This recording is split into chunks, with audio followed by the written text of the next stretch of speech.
I love the name Agile by Example because what that illustrates to me is we want to do stuff. And I am not a real big fan of just talking about stuff. And what I saw today was really rewarding, that there wasn't a lot of talk about black and white of frameworks and tools and processes. It was a lot of creativity in between. And that's what I find, and that's one of the things we're going to be talking about here. So you've been sitting a long time. So what I'm going to do with you is play a game. You guys up for a game? All right. So that means you got to stand up. Oh, come on.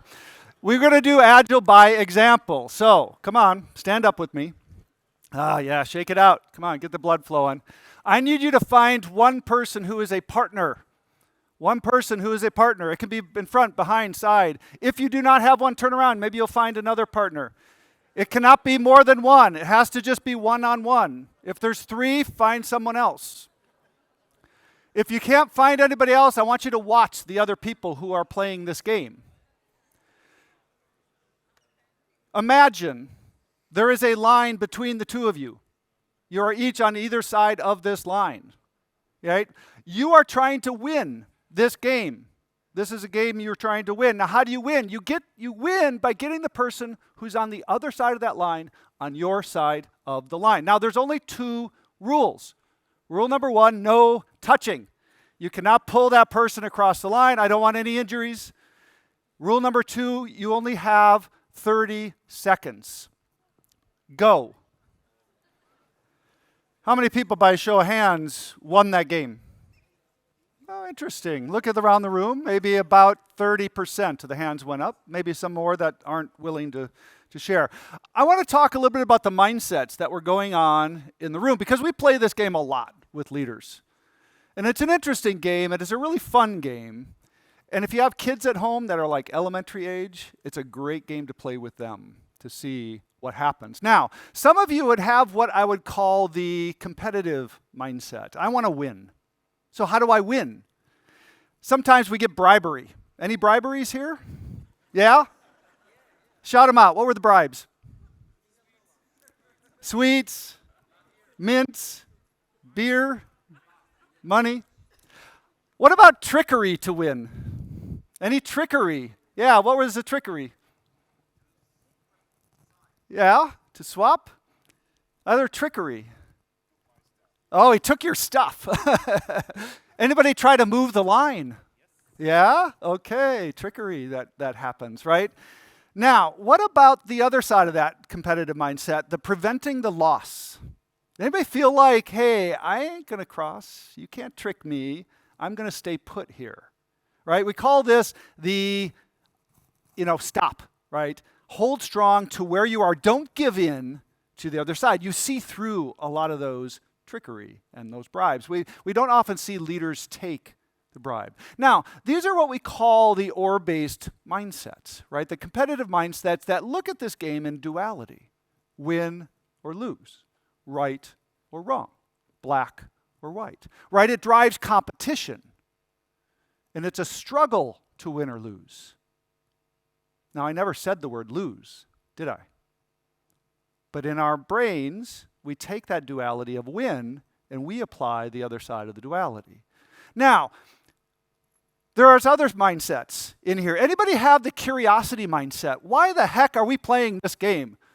Yeah, that's my mindset, by the way. Like, wait a second. You're just putting it like, what's the purpose here? Why would I even want to win? Right?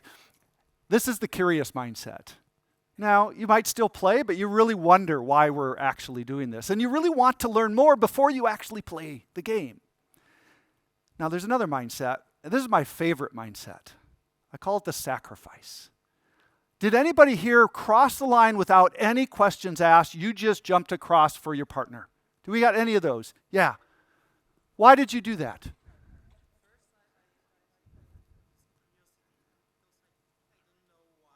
Yeah. You didn't know, just curiosity. Did you feel like you lost? No. And that's the number one thing I hear with sacrificers. Yeah, did you want to say something? Yeah. And that's what sacrificers love. They love the team win. I win for us. We win together because I'm sacrificing for you. There's one more mindset. We call it the creative mindset. The aha, wait a second, we can both win this game. I saw a few of those happen too, right? The win-win. There's not a loss here. Now, what we see in these other mindsets is an end-based mindset. Now, this is a mindset of multiplicity. All that means is I have multiple choices, right? This means I don't see black and white, I see shades of gray. But it requires more time and it requires more trust to do these. And I didn't give you either time or trust. Now, what's interesting about these is I asked you to be agile, right? I asked you to move. Yet many of you didn't. Why didn't you move? Well, number one, I put rules on you. I gave you a time limit. I gave you a game rules. And it's like, why should I move? Why should I be agile if those are the rules, right? But also, I constrained you by the time. And finally, some of you, show of hands, did you get constrained by the structure in the room, like chairs and alleys? Yeah, structures limit our agility. And believe it or not then, mindset limits agility. So what we say is agility, we often think of agility is movement. It's like that dog. You know, the dog in agility training, navigating all those obstacles, that's what we often think of as agile. But what often happens is agility just ends up being wasted movement, like a dog chasing squirrels. Squirrel, squirrel, squirrel. And this is what we see in many organizations. Agile becomes a wasted energy without an agile mindset. Now, what is an agile mindset? Agile mindset is creativity. It is the ability to see different options in front of us before we make the choice to move. And this is the form of agile. If you actually look at the definition of agile, it has two definitions. The ability to move quickly and easily, and the ability to think and understand more quickly.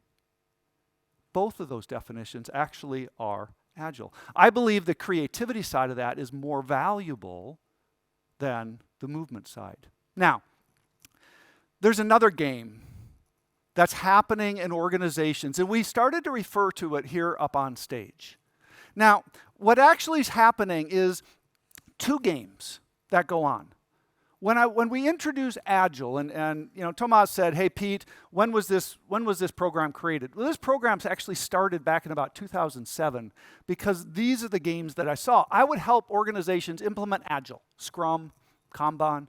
We didn't have scaling frameworks at that time. Spotify wasn't around, SAFe wasn't around. We just mostly did Scrum and Kanban. But the leader's game was playing by a different set of rules. And what's interesting is here we are about 15 years later. I started coaching. I started Agile like in 2001. I started coaching in about 2005, 6. And by about 2007 to 9, I started to see the pattern. We get Agile as a team game, but leaders play a different game. So my question for you is, do you see this? And this is where I'm going to actually give the control to you a little bit. I want you to turn to a neighbor for just about 3-4 minutes and connect to them on this question. Are you seeing or feeling tension between how leaders act in your organization and how the organization is trying to implement more agile ways of working at the team, program, portfolio, the layer that actually develops and delivers value? So I'm going to push it back to you for about 3 minutes, talk with a neighbor, and then I'm going to come back. It's amazingly vulnerable to give up the mic in a keynote with a few hundred people. It's also amazingly powerful to hear your murmur over my voice, which is really awesome. You know, we think about leadership, and I mentioned that on stage here, right? The ship side, the act of leading. Every one of you are a leader. Every one of you influence the organization in some way, whether that's through an expertise in technology, whether that's an expertise in agility, whether that's an expertise in communication. Yet we give that role to certain people in an organization who are the leader. And what we do in organizations is we create these two layers. What's interesting, if you were like what happens in our workshops, and we actually ran a workshop yesterday, and we had about 25 people in our workshop, and thank you for coming and joining that workshop. What I do next, I'm not going to do it with you because it'd be chaos here, but I asked the group, I say, okay, now that you've had this conversation, I want you to decide which side of this fence you're on.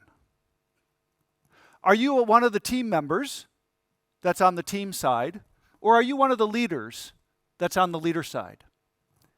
And you know what? Virtually every time I do this, whether it's at a conference or whether it's at my workshops, most of the people in the room put themselves right on the line. Why? We're change agents here. What's really fascinating is, to some degree, these conferences, sadly, don't get the leaders to come to them. I used to be frustrated by that. I used to be really sad that we would not get the senior leaders. In fact, I keep looking for conferences where the senior leaders go. They like to be special. They like to be invited. Maybe if Joe Justice runs one, they'll come. But they need that special feeling. And a lot of people on the team level, right, that's become pretty routine. Agile's become pretty routine. This kind of stuff isn't that important to them. What we saw on stage, it's a lot less about the practices of Agile. Agile's become a little bit of a backdrop, maybe even a little bit of a problem. We just want to get work done. But what we get in our classes are people that are on that line. And what I talk about, or what they come with first, is this construct, oh man, I wish my leader could hear this stuff. I wish my leader would understand this. I wish my leader would take more risk. I wish my leader would understand this Agile stuff more. And I would say, you know what? You are actually the activation layer. Why? I was just a large chemical company in Detroit, Michigan.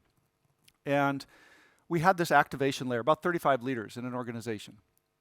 And they said the same thing when they came. Oh man, our senior leaders, they just don't change. I can't influence. This is impossible for me. I said, no.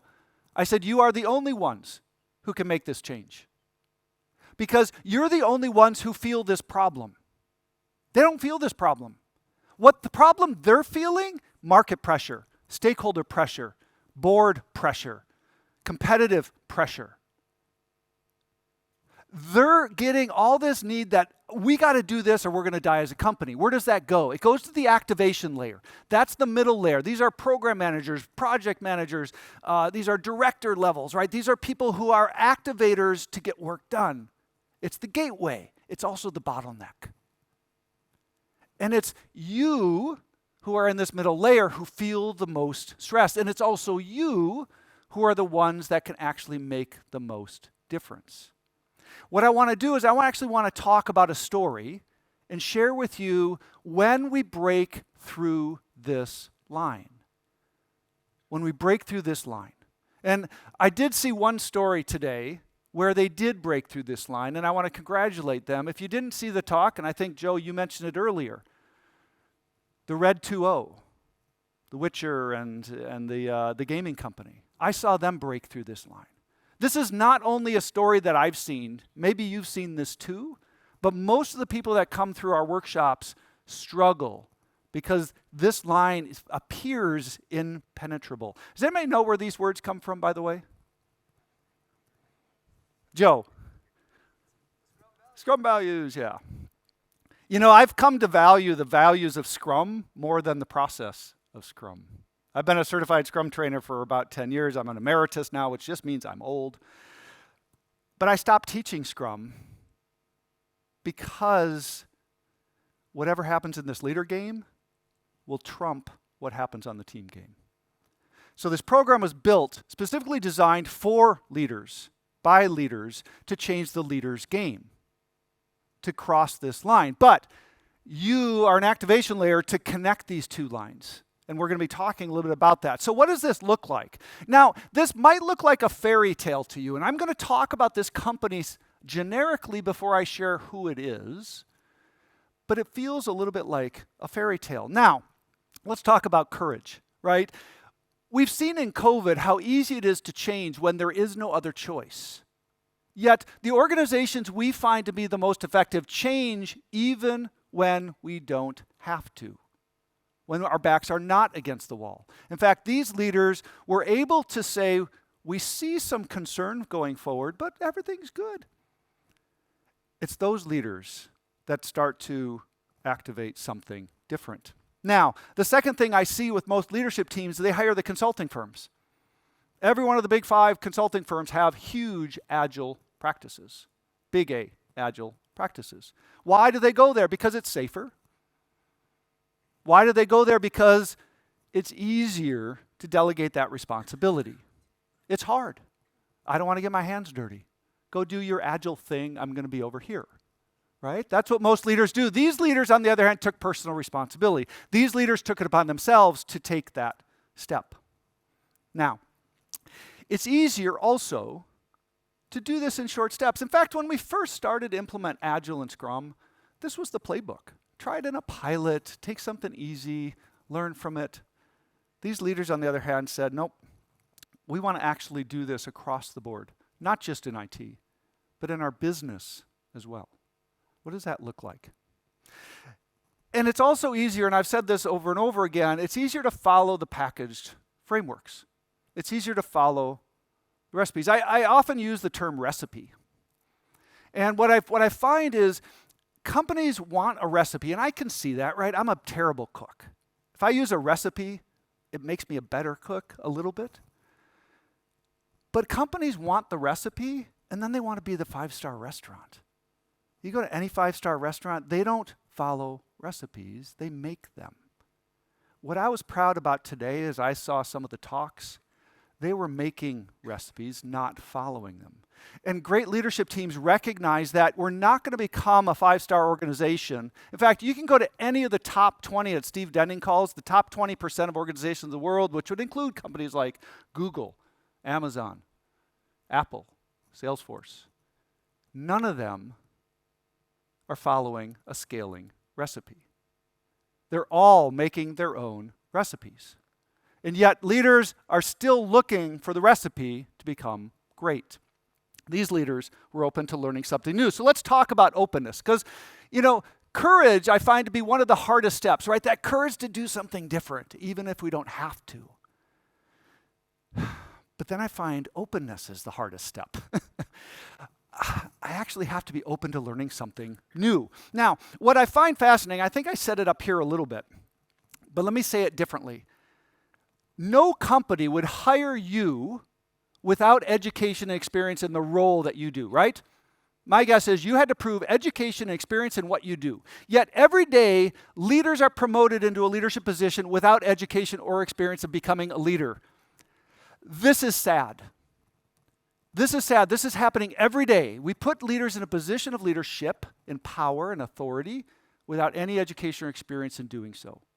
In fact, I mentioned this stat earlier, only 30% of leaders receive formal education, coaching, or mentoring. Another sad fact. This has nothing to do with Agile. This has everything to do with effectiveness in an organization. Now, when we apply this to Agile, what we hear over and over again is leadership development's not critical for organizational transformation. These are two separate games. You go do your Agile thing, we'll play our leadership game, we're all good. But what in fact happens, and this is one of the things we believe in, organizations mirror their leaders. Whatever we want on the bottom, if we don't get on the top, it's not going to happen. In fact, 90% of what I call the Agile industrial complex, including tools and processes and frameworks, focuses on improving value delivery, the blue quadrant in this compass. Yet it's the other three that drive our ability to do that effectively. So if leaders are not willing to transform, there will be no organizational transformation.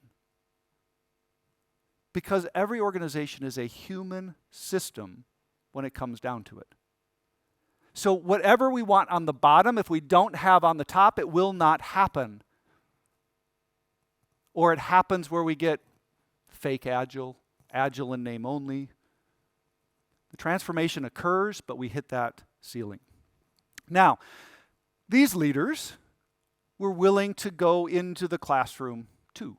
Now, it's not about learning the frameworks, right? It's not about learning Scrum. In fact, this is one of my biggest pet peeves in our industry. Agile leadership means I teach Agile to leaders. Send them to a Scrum class. You know, that it's okay, but it's not critical.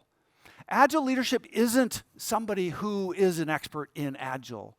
Agile leadership is actually not even somebody who drives Agile transformation. And to be honest, Agile leadership is not servant leadership. Now, I love servant leadership, but it's often misperceived as what do you need, right? It's too soft. We love the word catalyst because it's an active form of change. So what is Agile leadership? Agile leadership is actually a very personal journey. It's a journey where a leader can actually become more agile. What does that even mean? How do I as a leader become more agile? Well, believe it or not, as you grow as a leader, it doesn't mean you go from one stage to a next. What it means is it's like those nesting dolls. You actually build layers. So when we talk about something like catalyst leadership, a lot of people misinterpret that as, oh, I'm a catalyst. I'm the change agent coach. And what do you need? It's like, wait a second, what do you do? Why are you here? And this is why we fire a lot of those coaches, because they become hollow. They're hollowed out. They've lost expertise. They've lost the ability to actually lead into what we call drive results. Great leaders, sorry, I jumped that and I didn't mean to. Great leaders actually embody multiple characteristics. Great catalyst leaders actually are more agile because they have choices. They see more and they can make choices. When you start to apply this to an individual, we call this microculture. I can change a conversation. I can change a meeting. I can change a discussion or a decision. Just like the game you played. How much of the game you played was because of your mindset? If you changed your mindset, how would that change that game? That was a small simulation. But you apply that 10, 20, 100 times a day, that changes culture. And if I activate 35 leaders in the activation layer of an organization, that shapes culture. We often think we need to rip the organization apart. We need the reorganization. We need to, open heart surgery, redesign the entire system. That's not true. We can actually scale agile ways of working through mindset. And the rest follows. So agile frameworks are helpful, but they're not sufficient for transformation. So let's talk about focus. And this is where we start getting into the data. Because I mentioned courage is hard. I mentioned being open to something new is hard. But to be honest, I think focus is the hardest. Because what do leaders want to do? They want to be like that dog, like squirrel, squirrel, squirrel, right? A lot of leaders have ADD, attention deficit disorder. The spark, what is the shiny object that they want today, right? So focus is really hard for leaders. In fact, I said again on stage, agile becomes the goal. Agile becomes the focus. That's actually wrong. Agile is a competency to achieve goals. It's like fitness or health. I want to go climb a mountain. I want to perform in an athletic event like a marathon or a sports competition. I need agility. I need fitness. I need health to do that. If I want to achieve a business goal, I need agility for that. Agility is not the goal. Agility is a competency. So these leaders in our mythical company here already knew their strengths and weaknesses, but when you get the data, it changes things. Here's some data that we use. We actually use something called the Competing Values Framework to actually get culture data, perception of the organization. And you can take, and I'm not going to go into details here, we did that in our workshop. But you can take an organization, you can start to map out. Every organization has strengths and weaknesses around 4 key categories. Our creativity or innovation, our market ability to deliver results, the stability and structure that we can do that reliably, repeatably at scale, and our connected tissue. 4 key characteristics every organization needs or they're not going to perform. We can actually measure this in an organization. Now you say, well, where does this data come from? Well, what I mentioned, all organizations are human systems. So culture, think of culture like a shadow. I'm casting a shadow here. I can't touch the shadow. I can see it, I can feel it. A lot of times we do these culture change programs, it's like trying to move a shadow, and it's like, it's untouchable, but it is shapeable. And when we start to help leaders recognize culture is a reflection of what you do every day. Culture is a reflection of your mindset. Culture is a reflection of your policies. Culture is a reflection of how you make decisions or all those other structures. And we can reflect that. And this organization, like many, this is an insurance company, finance, transportation, they have a deficit of innovation. So innovation becomes their goal, not agility. They need agility to get there, but more importantly, what's holding them back? An over-reliance on control, something we call the illusion of control, right? Now, as we go through this, we start to help leaders recognize you have a role. So in the old game, we said, okay, Agile teams, go do your thing. Scrum, Kanban, Safe, Spotify. I don't care what you do, right? Go play your game.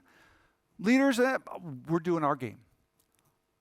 When you start to talk to leaders about what they can do, it's not playing on the Agile teams. They've got another role. They need to create the environment where those Agile games can be played. And that's what this leadership team did, right? They're focused on innovation. And what they were done is, in 1 year, they were recognized for it, right? Yay, we achieved a goal. Like, we did some innovation things, right? So they achieved a goal. Great. Let's touch on commitment. I think commitment's the hardest thing. Because what is commitment? Commitment means I'm going to focus on something longer term. It's like getting married. Commitment means sticking through bad times, through COVID. This particular transformation towards innovation happened over COVID. Now, a lot of leaders ask me, Pete, when can we land this plane? What they mean is, when can we end this transformation? I like to say, well, when can when are you healthy? Does that mean you can stop eating healthy? When are you fit? Does that mean you can stop exercising? Agility is a competency. It never ends. It's something you have to live with. So yes, I don't often like the word transformation. We use it because we're trying to actually make change in the organization. But we recognize after 1 year, there is no transformation, right? They knew that. We knew that. We're not trying to sell that. But what's important is they recognize the commitment necessary for transformation to occur. The Business Agility Institute, one of our partner companies, did a lot of research on this, and they said, to be honest, it takes 2 years even to make what's called a stepwise change in business agility. 2 years. And to be honest, it's 4 to 8 years before you really start to see that payoff. 4 to 8 years. That's like 2 presidential terms in the US. Like, who's got time for that, right? The patience, the commitment it takes. But that's the only way you actually start to see transformation, is continued reinvestment in something you're committed to. These leaders were in their 4th year of investing in their goal of more innovation in the insurance space. And what we start to see is we can actually gather that data. We can actually start to see change in the data itself. And what's really fascinating, kind of a little side note here, culture happens 2 ways. One is what's actually happening in the company. The other is, what should the company be? And what's interesting is when you have dysfunction in an organization, people kind of pull the pendulum apart and say, we suck, we need to go way over here. In reality, you start to suck a little less. People are like, okay, we do need some control. Like, that's okay, right? So what actually happens is you make a little bit movement in reality and perception starts to come back together. And so we actually make change in 2 directions. And what this is showing is not perfection. What it's showing is alignment. Where does performance come from? You think about a crew team on a boat. One is the strength. But more importantly, what do they work on? Alignment. We find the same with organizations. It's not just about the strength of what they're doing. It's about, are they working together? Are they aligned? And we're seeing continued investment, and we're seeing continued growth in their creativity. Now, you look at this, oh yeah, that's just a few points here and there. Those points represent significant change for a culture that for over 100 years has been doing something the same way pretty much all that time. I don't have the fortune of working with some of the very dynamic and brand new companies in the world. I tend to get brought into those companies who have been around a while. Change for them is hard, but when you start to make that change, it's very noticeable. And they were making, right, they were receiving returns on their dividends. Think of this like financial investing. If you financially invest in something, right, yeah, you can win wildly in Bitcoin or, the stock market, but most gains in your portfolio come with year after year investment. The same is true with agile ways of working towards a business goal. Most of your transformation happens because you reinvest every year. We call this marginal gains. If you work in any performance field like F1 or football, what do they look at? They look at 1% gains, 2% gains. But you repeat those.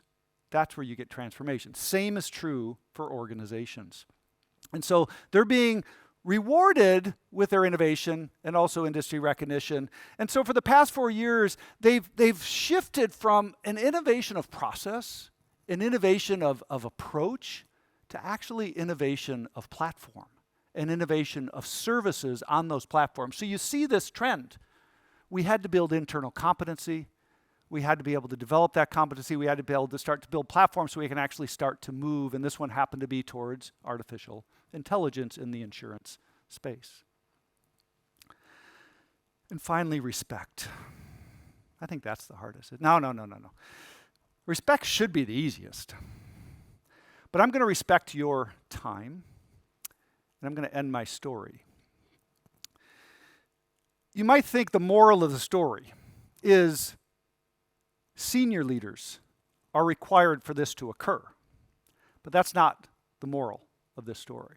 The moral of this story is any leadership team, and I say ship as the act of leading, any team that has the courage, the openness, the focus, the commitment, the respect can make these kind of changes.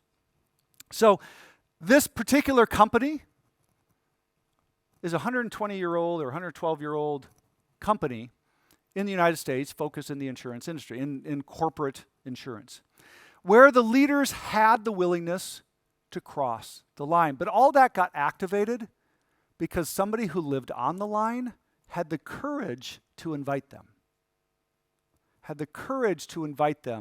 to that session. This has been talked about. I co-presented actually with the CIO, which seems kind of funny because the CIO was the second one to take this. The original leader who we started with ended up after about 2-3 years moving on to another company to catalyze that organization. But we did follow up with the CIO. That you can look at our podcast or the Business Agility Institute. We co-presented that case study if you want to learn a little bit more about that one. So here's a question back to you. I'm going to open up the dialogue again. I want you to think about this for you and your organization. Do you have the courage, the openness, the focus, commitment, and respect to cross the line? So getting back to our original question, I'd like you just to go back into your conversation with your friend that you built.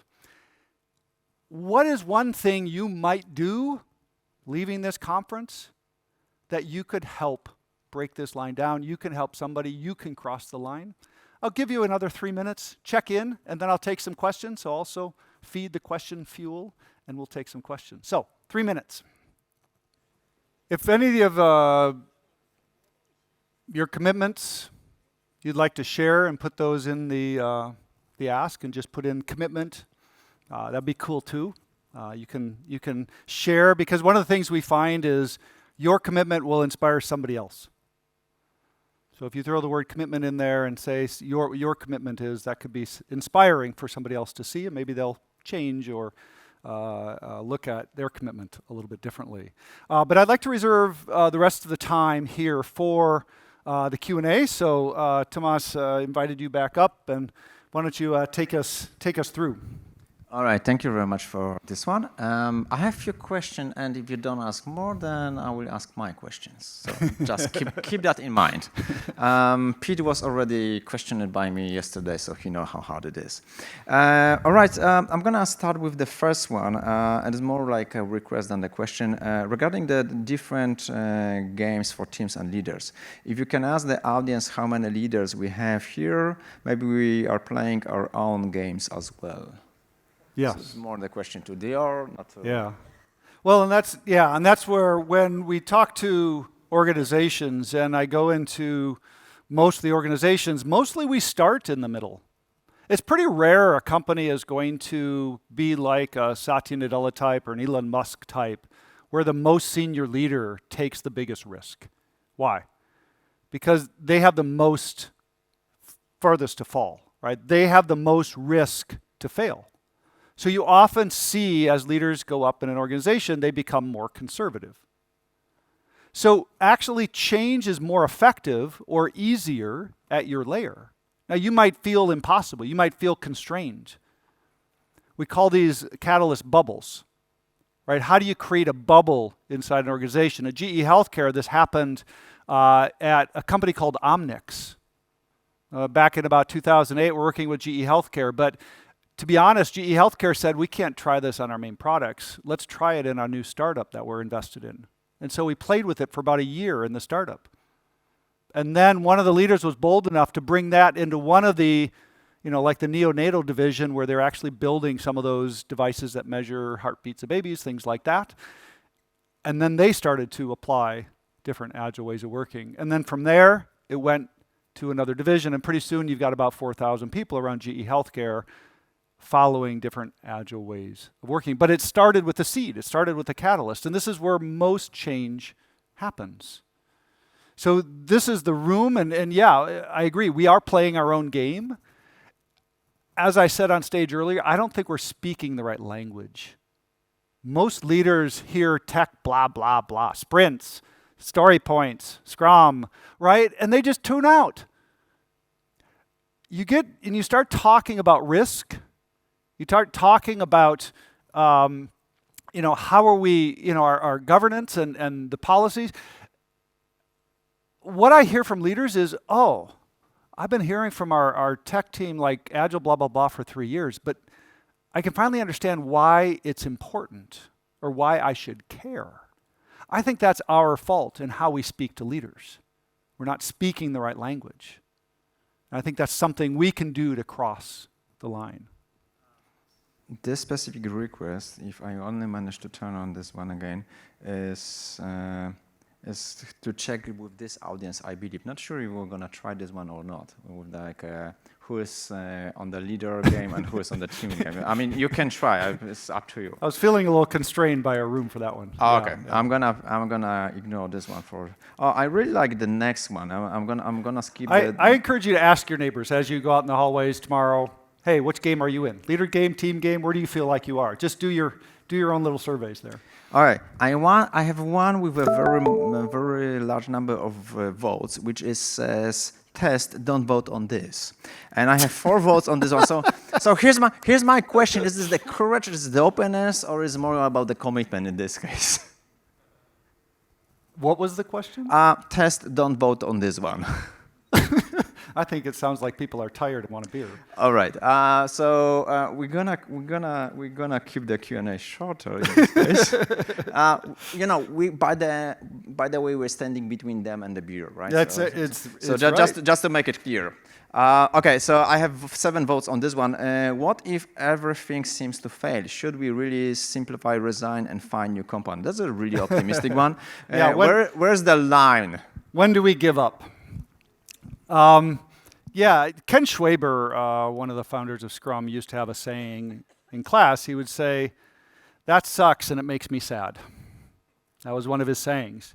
Because he would teach Scrum to Scrum Masters, and everybody come with their but. Yes, there are organizations that you cannot influence, you can't change. How do you know when to make that decision? That's a hard one.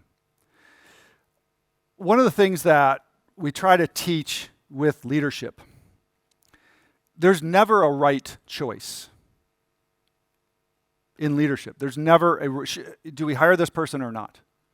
Do we build the parking garage or not? Do we do this strategy A or strategy B or C? Should we build this feature or like there is never a right choice. There's just an optimization of that choice seems better than others. And so what we try to help leaders do is recognize that the more awareness you have and the more intent you are in making choices gives you more data. I mentioned you can practice at work every day, but that only happens if you're aware. Now, what does that mean? That means when you go into a situation, 97% of the time, you're going to that situation subconsciously. Routine, default mode. Why? Because your brain wants to go and conserve energy. To think, to be conscious, takes more energy.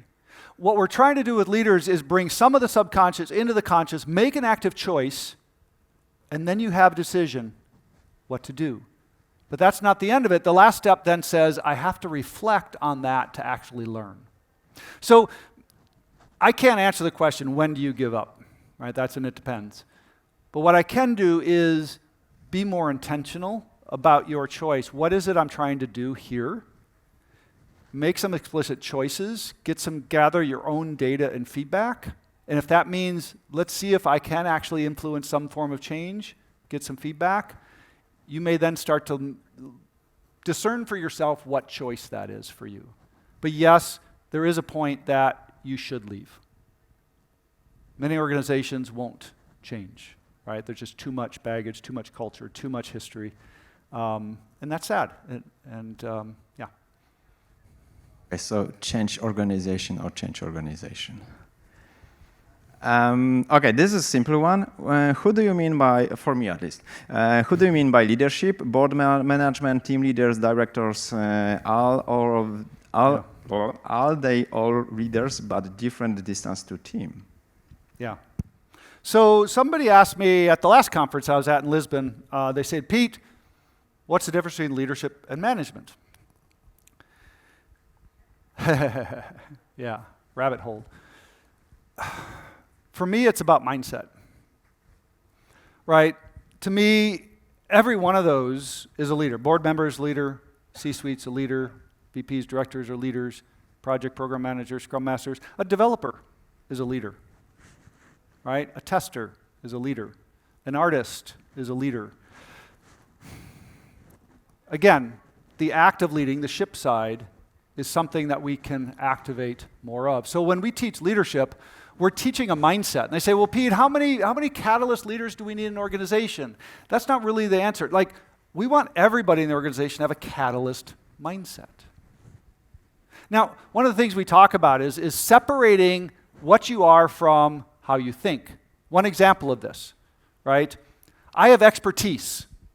Like for me right now, I'm being an expert in agile leadership. That's expertise. But to come at it with an expert mindset means, I know what's right, this is what we're going to do, this is how we're going to do it. In some cases, that's appropriate. For a talk like this, probably so, right? You're expecting some knowledge, I'm imparting some knowledge. But for a lot of work, coming at it with an expert mindset actually shuts everyone else down. So what do we get? We get just the leader's answer. But if that same leader who has expertise comes at it from a catalyst mindset, they say, wait a second. What do you guys think? What are your ideas? All of a sudden, they're more open to maybe changing. So the concept, what we try to do is we try to say, separate what you have and who you are from the mindset you come at it. And if you can start to separate it, you can start to take more from those engagements. You actually start to invoke everybody in the organization that can actually help make those situations better. Okay. So they're all, the short answer, they're all leaders. Yeah. So the answer for who, yes. Thank you. And the next one, I really like this one. What advice will you have for young leaders? I have a feeling that crossing a line is for experienced leadership. No. Thank you. So we see people come to our class for two reasons. One is they want a certificate. One is they want to learn. I'm not opposed to certificates. I'm opposed to thinking certificates are going to make it better for you. Certificates are just a badge of which you did something. It can be useful, and it can help you land potential role, things like that. But regardless of your position, right, if you're a little bit more on that learning journey and what you're trying to do is learn and grow, that happens at every layer. The danger is thinking that senior leaders, as we go up, they stop learning. And I think that's what Satya Nadella was trying to do at Microsoft, is remind his most senior leaders, you can't stop learning. Right? We can't stop learning as an organization. That's what gets us into trouble. So yeah, our audience is every layer of leadership. I go back in time and look at all the mistakes I made. I wish I had some of the things that I know now back then. But that's going to be true for life, right? We're all that way. What we're trying to do is create a few more options, a few more doors for you to be aware of, to actually then start thinking about how I might walk through those to become a better leader. But everybody here can, no matter what your position, what your role, where you're at in your career. All right, thank you. I'm going to ask two more and move all the other questions to Q&A during the party. I hope you will be at the party. Sure. So just to make clear, so it's also an invitation for you to be on the party. How important in influencing the crossing the line are one's rhetorical skills? That's a difficult word for me. Thank you. I didn't understand the word. Yeah, that's the same for me. I'm sorry. How important in influencing the crossing the line are one's rhetorical skills? A rhetorical? Thank you very much. Ability to speak, I guess. You know, I think it just depends on your authenticity of approaching. So let me just end with this, and I'll use this as the last question. I think we like to blame leaders. I think we like to say we have bad leaders. I like to say we have unaware leaders. Somewhat ignorant because they're not aware. So what we tend to find is you add a little bit of awareness to the leader and they become better leaders. Most leaders, and certainly there are maniacally evil, bad leaders out in the world, and so I'm not saying everybody, but most leaders are trying to do the right thing. They're not quite sure what right means, and so mostly what happens is because of their unawareness, the things they do are not reflected in how people perceive them. That's our cognitive bias. So my suggestion to you is try to come at that relationship with a vulnerability, a respect, an understanding that what you're seeing they probably don't see. And give them the benefit of the doubt. And then take it from there. Right. The last one I understand, we can continue later, is this one. How to spot fake crossing of the line? Like a company miss so much that the market forces the crossing line, like buying max or unfinished product releases, so forcing by the situation. Yeah, not sure I can answer that. I don't exactly know what a fake cross the line means in this case. My guess is like you're so baked up that you're faking that. Yeah. Just my guess. Yeah. You know, it might be one of those situations you decide that it's not real. It needs, move on, if that's the case. Again, I think I would go into that situation at least with being open to understanding the other perspective and what they're looking at. Usually what we find is there's just different goals in mind. And they're pursuing one optimization, you're thinking of something else, and they're not aligning. And every organization has many different organizational initiatives that are going on, and sometimes they misalign. So it could just be that there's multiple intents happening at the same time. All right. So thank you very much for those questions. Thank you very much